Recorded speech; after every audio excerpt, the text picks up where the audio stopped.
Bonjour à tous et bienvenue dans Smart Patrimoine. Smart Patrimoine, l'émission qui vous accompagne dans la gestion de vos finances personnelles, mais qui décrypte également avec vous les actualités et les enjeux du secteur de la gestion de patrimoine. Une émission tous les jours à 13h sur Bismart. Et au sommaire de cette édition, nous commencerons comme tous les lundis avec les clés de l'IMO, le rendez-vous dédié à l'investissement immobilier ou à l'activité du marché immobilier de Smart Patrimoine. Et en l'occurrence, nous aurons le plaisir de recevoir dans un instant sur le plateau Olivier Saleron, le président de la Fédération française du bâtiment, pour évoquer avec lui le sujet de l'immobilier neuf et des difficultés à faire sortir des nouveaux immeubles de terre, mais aussi l'impact éventuel d'un arrêt du dispositif fiscal nommé Pinel, du dispositif Pinel. C'était un sujet qui est évoqué dans le projet de loi de finances pour 2023. Quel impact cela pourrait avoir sur le secteur? Et nous évoquerons également en troisième sujet la transition énergétique du secteur de l'immobilier dans un contexte inflationniste comme celui que nous connaissons actuellement, avec parfois des tensions sur certains matériaux ou sur certaines matières premières. Nous enchaînerons ensuite cette émission avec Enjeu Patrimoine, un enjeu patrimoine consacré à un sujet qui concernera plus particulièrement les dirigeants d'entreprises. Nous nous demanderons quels sont les changements en matière d'exonération des plus-values professionnelles et comment prendre en compte ces changements lors de la cession de son entreprise. Deux questions que nous poserons à Jérôme Barré, avocat associé au sein du cabinet Yards, mais aussi à Mickaël Fontaine, expert comptable et vice-président du Conseil national de l'Ordre des experts comptables. Bienvenue à vous tous qui nous rejoignez. Smart Patrimoine, c'est parti.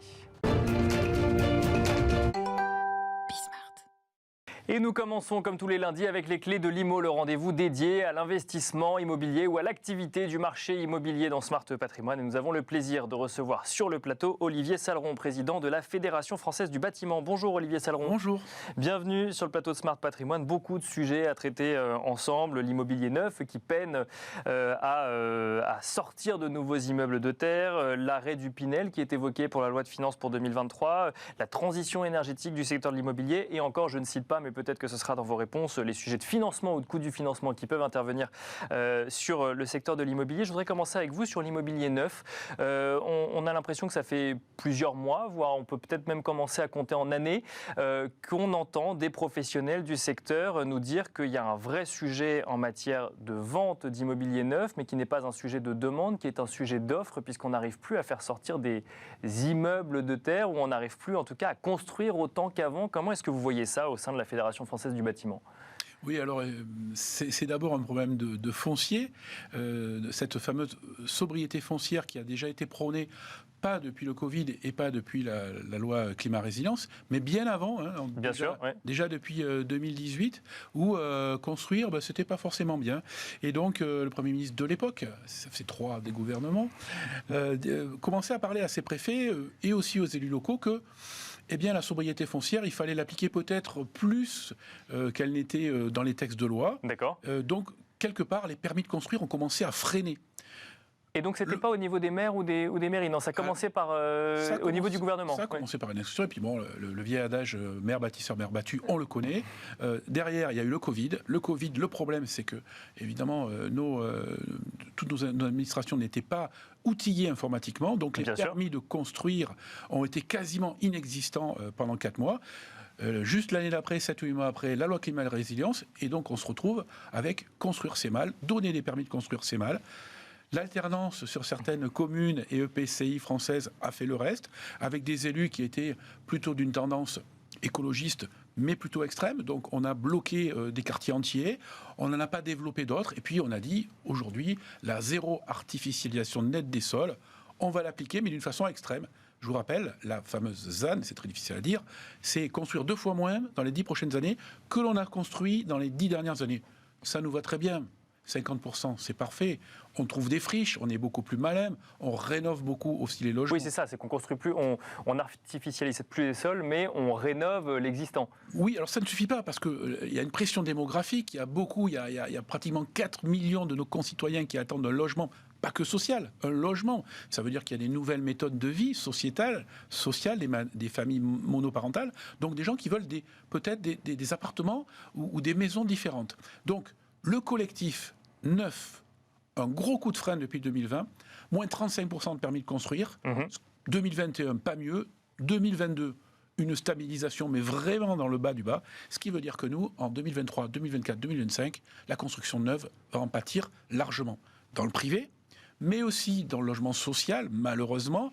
L'année dernière, des résultats aux alentours de 90 000, alors que oui, bien sûr. Alors qu'on aurait dû être entre 110 et 120, qui serait une bonne moyenne. D'ailleurs, les projets du gouvernement, le précédent, était de faire 250 000 logements sociaux sur 2 ans. Donc, vous voyez bien, on voit bien 125 000. On est très loin derrière. Donc ce que vous dites, c'est que d'un côté, on veut plus de logements sociaux, mais de l'autre, on ne laisse pas forcément la possibilité de les créer, c'est ça ? Parce que les permis de construire sont très compliqués à avoir aujourd'hui, parce que l'application sur le terrain est très difficile, et que, donc, la zéro artificialisation nette des sols a fait son travail, malheureusement, en négatif, mais aussi en ville et en centre-ville, personne ne veut densifier. Mais pour autant, il va bien falloir à un moment trouver une solution pour arrêter de polluer les sols et loger tout le monde. Donc, quelle est cette solution du coup ? Eh bien, construire moins, certes. Construire dans les friches existantes, oui, mais ça coûte plus cher. Donc, il faudra mettre les moyens aussi pour dépolluer les sols, quelquefois désamianter quand il y a des constructions, reconstructions, mais aussi densifier les centres-villes. Et ça, pour densifier les centres-villes, c'est très compliqué. Personne, malheureusement, des gens installés, ne veulent avoir un immeuble de 4-5 étages devant sa terrasse en plein sud. Et ça, c'est le problème aujourd'hui. Ce qui a très bien fonctionné au niveau du neuf, c'est la maison individuelle. Bien sûr. Oui. Jusqu'au 31 décembre dernier, record des ventes, parce qu'après Covid, ben oui. Tout le monde en voulait. Nos concitoyens, ils veulent avoir leur petite maison individuelle, avec leur petite terrasse, peut-être leur petit jardin. Voilà. Mais c'est comme ça, l'être humain étant fait comme ça. Donc, il y a eu beaucoup de demandes. Et tout ça s'est écroulé à partir du 1er janvier, parce qu'il y a une nouvelle réglementation qui est arrivée, et donc qui surenchérit les prix du neuf. La RE 2020, Réglementation environnementale 2020, qui s'applique depuis le 1er janvier, et qui, effectivement, il faut utiliser des matériaux plus différents, avec un matériel de chauffage différent. Au bout du bout, on est d'accord aujourd'hui avec les économistes de la construction, c'est plus 10% par rapport à 2021, si on veut avoir sa maison individuelle en 2022. Et ça, c'est problématique parce que ça fait partie des normes à respecter pour amorcer cette transition et même continuer cette transition énergétique. On est plus que d'accord. On parlera de la rénovation énergétique tout à l'heure, mais sur le neuf, construire plus écologique, plus durable, bien évidemment. En revanche, prenons un exemple, une maison à 100 000 hors foncier.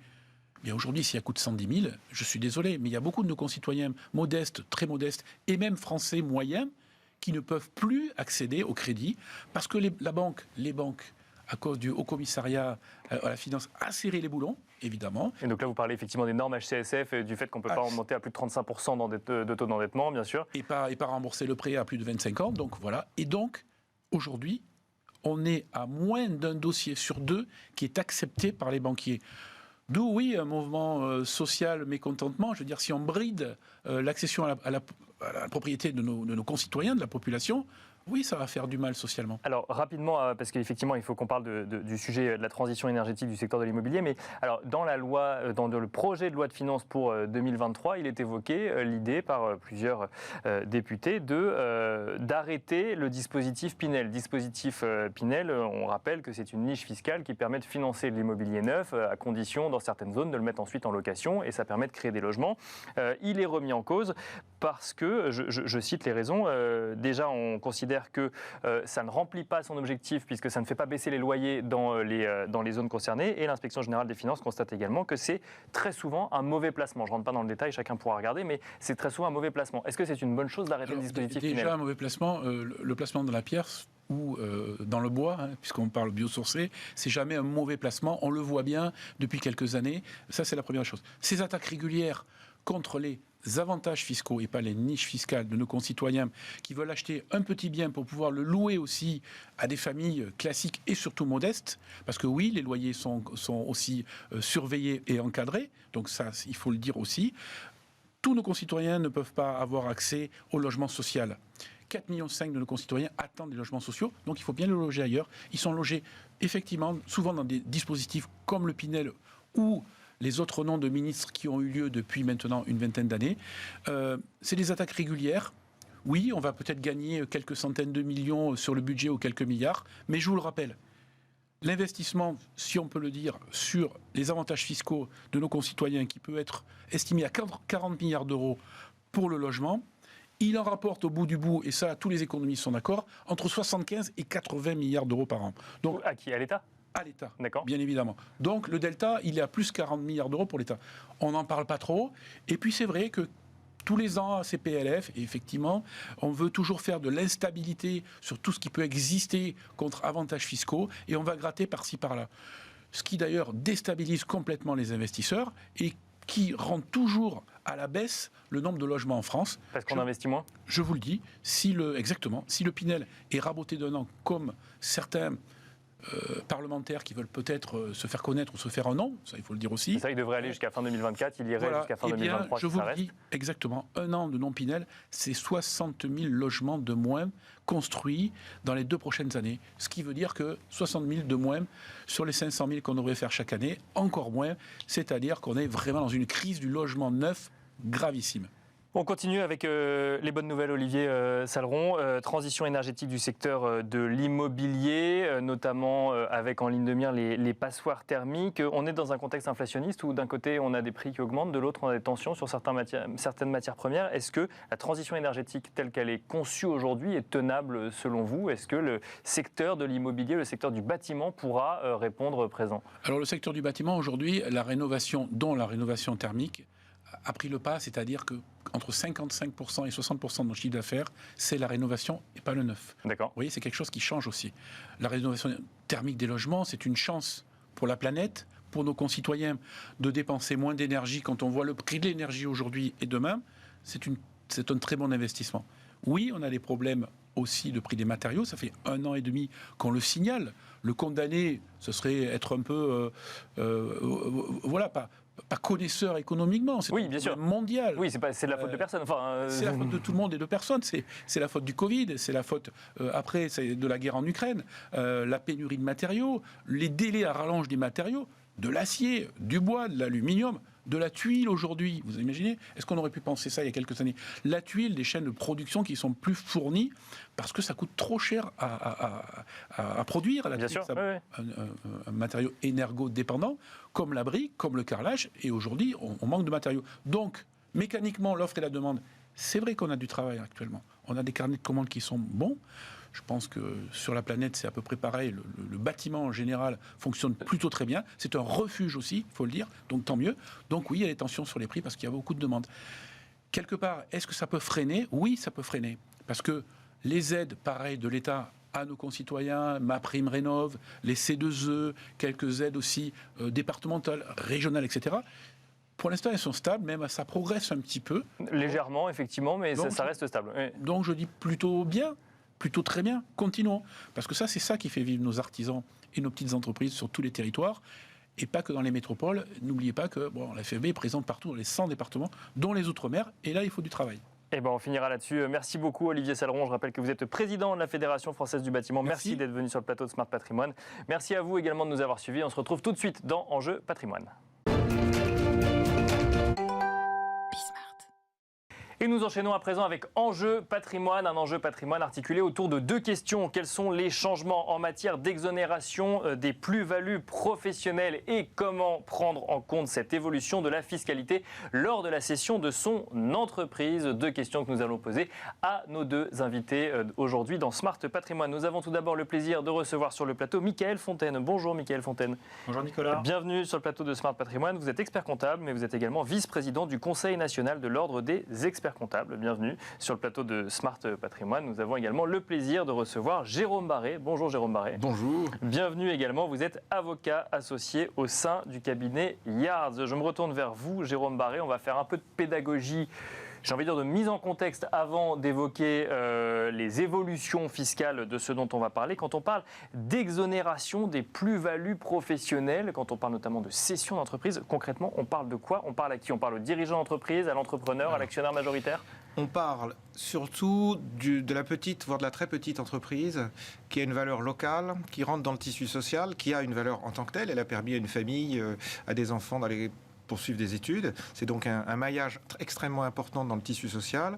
Et c'est sur lui que c'est cette cible qui a fait l'objet par le président de la République de ce que l'on a appelé le plan indépendant. Bien sûr. Avec oui. Une recherche d'un statut unique et plus protecteur, une meilleure protection sociale des indépendants, faciliter la reconversion et la formation, et ce qui nous intéresse aujourd'hui, favoriser la transmission des entreprises et du savoir-faire, et simplifier effectivement également l'environnement juridique des indépendants et leur accès à la formation. Alors, vous vous souvenez, ou vous ne vous souvenez pas, mais on a une loi de février 2022 qui a eu pour vocation à protéger le patrimoine privé du chef d'entreprise. Bien sûr, oui. On avait cette petite structure EIRL dont les résultats n'ont pas été exceptionnels, donc on a dit maintenant qu'on arrêtait d'en faire. Oui, c'est fini d'ailleurs maintenant. Exactement. Ouais. En vue justement de faire une distinction entre le patrimoine utile au chef d'entreprise, qui lui peut faire l'objet d'une saisie si jamais on doit garantir la cause des créanciers, qui est bien naturel, bien sûr, oui. Mais on exclut la partie qu'il a réussi à tirer de l'entreprise. Eh bien, on est, je pense, dans le prolongement, c'est-à-dire de pouvoir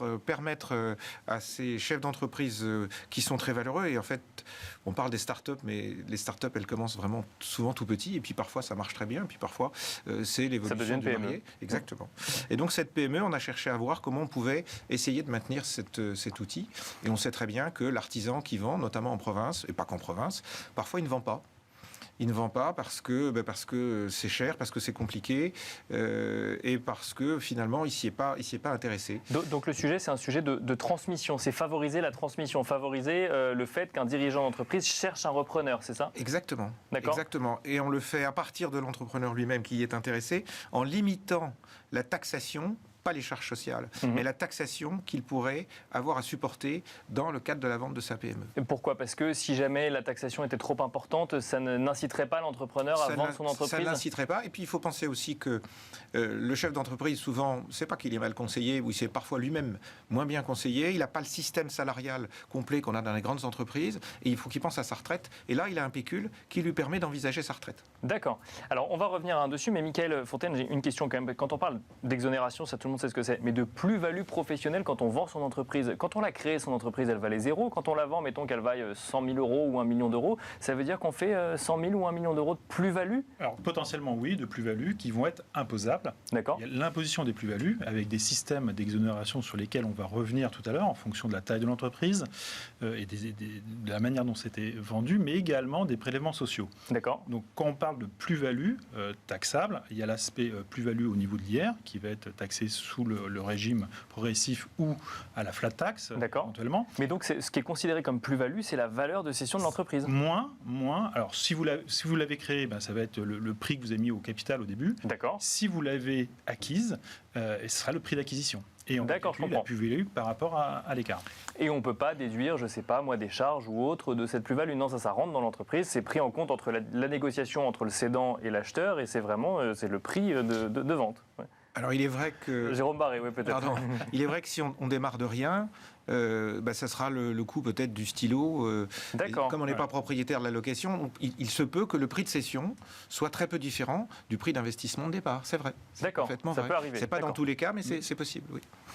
Il y a donc eu des évolutions sur les exonérations des plus-values professionnelles. Il y a des évolutions en matière de montant sur lesquelles ces exonérations s'appliquent, et également sur des notions de durée. Jérôme Barré, donc maintenant on est un peu plus exonéré qu'avant, si je puis dire, lorsque l'on cède son entreprise. Voilà, on avait déjà un régime de faveur, donc je suis podologue, je suis chiropracteur, je vends entre guillemets mon fonds de commerce, c'est pas tout à fait un fonds de commerce, mais ma patientèle, enfin on l'appelle comme on veut. Et donc je sais que autrefois, dans la limite de 300 000 euros de la cession de la valeur de mon bien, là je parle de pas de plus-value mais de cession, je n'ai pas d'imposition. D'accord. Ce montant de 300 000 pour l'entreprise individuelle, il est passé de 300 000 à 500 000. Et ensuite, on introduit... Donc, pardon, mais je suis podologue, j'ai travaillé pendant 25-30 ans, je vends mon entreprise, je n'ai pas forcément de retraite puisque je suis indépendant ou une retraite assez faible, et j'ai un fruit de cession de 300 000 euros et maintenant, mettons, de 500 000 euros, je ne suis pas imposé sur cette cession. Pas de taxation. D'accord, je comprends. Pas de taxation. Ouais. En revanche, on a une taxation qui était autrefois au-delà de la limite de 500 000 euros, selon un ratio que je vais répéter.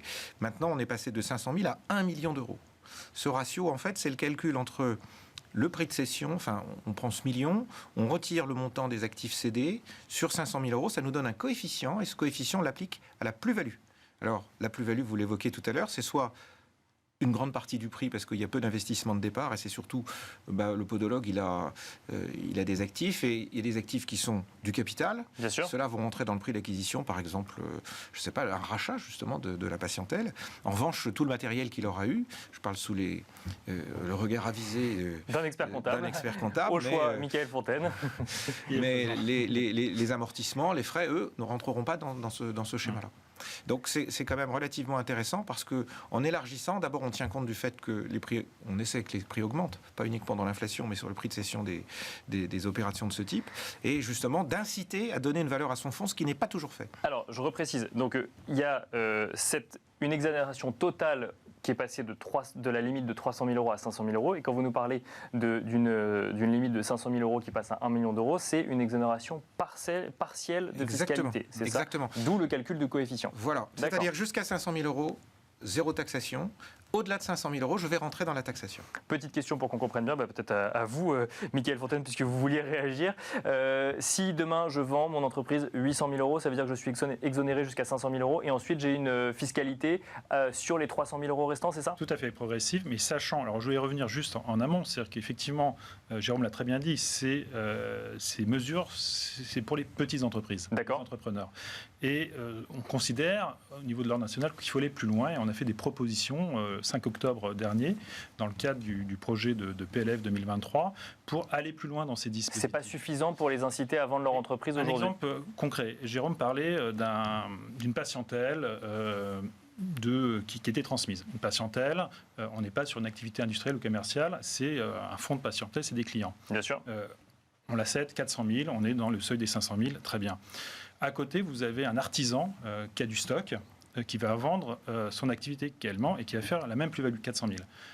Du côté artisan, le stock il va être comptabilisé dans la plus-value.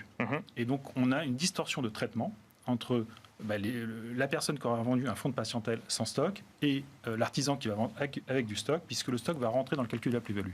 Donc, on a fait une proposition pour améliorer ce système d'exclure la valeur de stock de cette plus-value.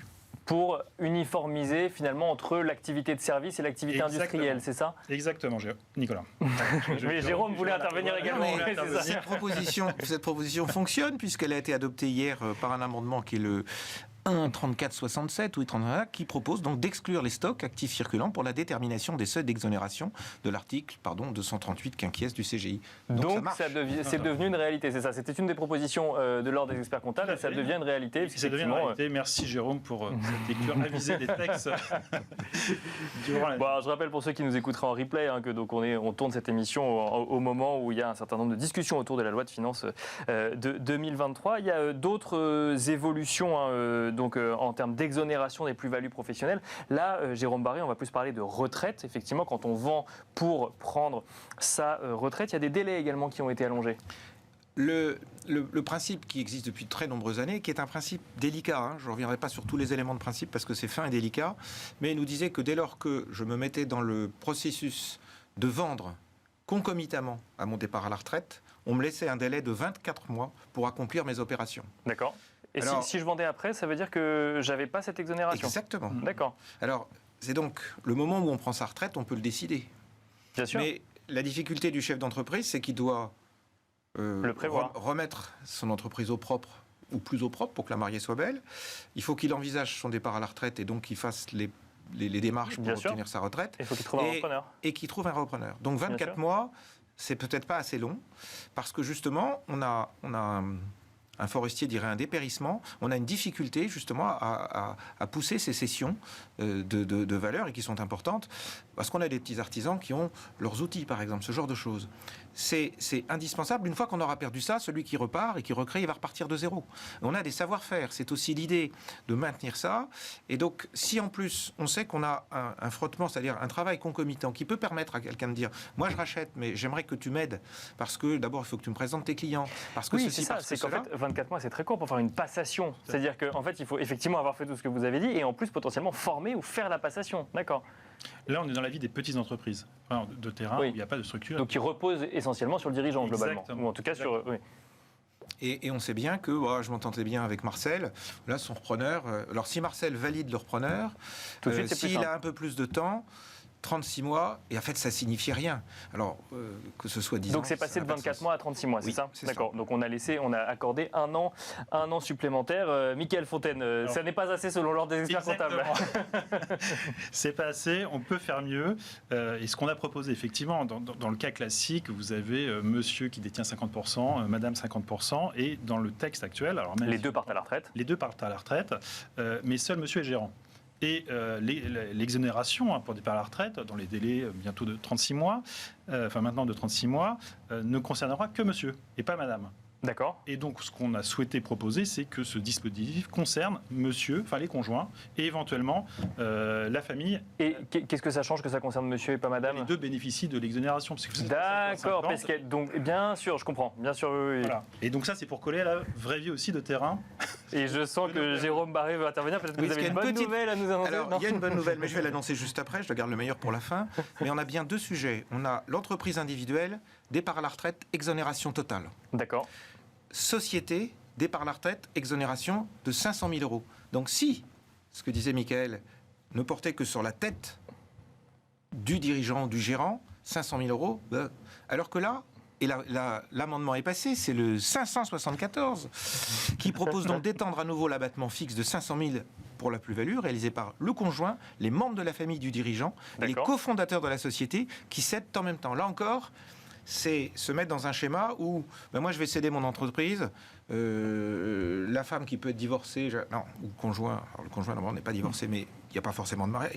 On se met dans une perspective, actionnaire de l'entreprise. tout le monde y va. Tout le monde y va. Et ça facilite la transmission. Mais alors, que je comprenne bien, ça veut dire que je reprends ce seuil de 500 000 euros, ça veut dire que si tout le monde a vendu au même moment, on a cette exonération totale, mais 500 000 euros fois le nombre d'actionnaires ou 500 000 euros au total de valeur de l'entreprise? Alors sous réserve de Jérôme et Lécure, chacun aura son plafond de 500 000. Chacun aura son plafond de 500 000 euros. Si vous dites je vais vendre, j'ai un avantage à le vendre, et moi, mais toi tu as 500 000 euros d'exonération, moi je ne l'ai pas. Qu'est-ce que tu me donnes pour que j'aille à la vente? Il y a forcément un hiatus. Bien sûr. Tout le monde est traité de la même manière, alors que le principe des départs à la retraite pour des professions comme des architectes qui exercent en même temps, etc., et on l'a vu souvent, il faut que tout le monde parte. Alors, quand tout le monde est dirigeant de l'entreprise ou co-gérant de l'entreprise, tout va bien. Mais lorsque ce sont simplement des membres de la famille qui ne sont pas forcément tous impliqués, là, tout le monde y va. Michael Fontaine, oui. Et au bout de bout, ça permet de maintenir l'emploi, la transmission d'entreprise et la création de valeur pour notre pays. C'est ça l'objectif. Donc évidemment, ça peut paraître un avantage fiscal, mais la réalité, c'est que ça facilite la transmission, ça permet de garder l'emploi et le savoir-faire. Oui, parce qu'on ne parle pas d'entreprise individuelle, on parle d'entreprise gérée effectivement par une ou deux personnes, mais ensuite avec des employés. Tout à fait. Et donc là, le fait d'apprendre que, le fait d'avoir des propositions qui sont reprises, selon vous, ça va dans le sens d'une conservation d'un tissu économique local, par exemple? Oui, c'est du bon sens. Nous, ce qu'on a proposé, on connaît le tissu PME, les difficultés de terrain, et effectivement, ces mesures qui étaient bonnes n'allaient pas assez loin. Il y avait toujours des petits ajustements et il fallait compléter par ces ajustements qui permettent de simplifier encore la vie des entrepreneurs, donc au moment de la transmission. Et ce qui est un moment important pour un entrepreneur, transmettre son entreprise, soit ses enfants, soit un tiers, et préserver ce qu'il a créé. Merci beaucoup, Michael Fontaine. Je rappelle que vous êtes expert comptable et vice-président du Conseil national de l'Ordre des experts comptables. Merci également Jérôme Barré, avocat associé au sein du cabinet Yards. Merci à vous de nous avoir suivis. Et je vous donne rendez-vous demain à 13h sur Bismart pour un nouveau numéro de Smart Patrimoine.